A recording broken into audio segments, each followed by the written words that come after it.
Okey. Oh, suka lah kang. Tak apa barang mau jual lah. Ya tak ya. Aku pun ada barang nak jual.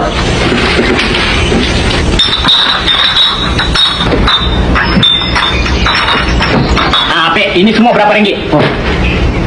RM1 tau? 30 sen tau.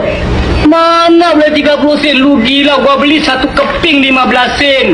Lu beli pakai kuping, gua beli pakai bolong, mana boleh sama oh? 30 sen kalau macam-macam cerita dalam sini ada konon 30 sen.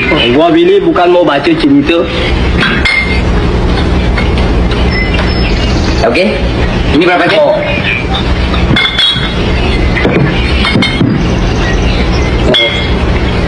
40 sen oh? Lu angkatlah. Oh. Boleh? Boleh.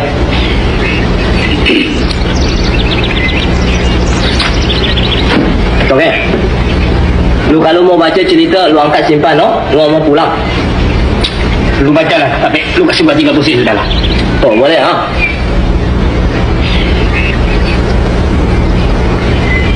Oh, tak oh? 32 Mak. Jadi RM3.20. Dah. Saya bagi RM2.20. Asyik Mak. Semalam Mak kasih saya 10 sen satu botol. Cuma cek ada lain.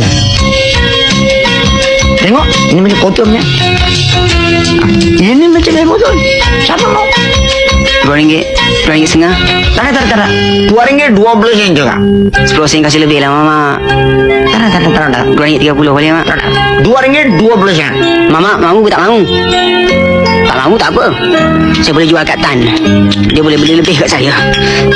Nanti. RM2.30. Boleh.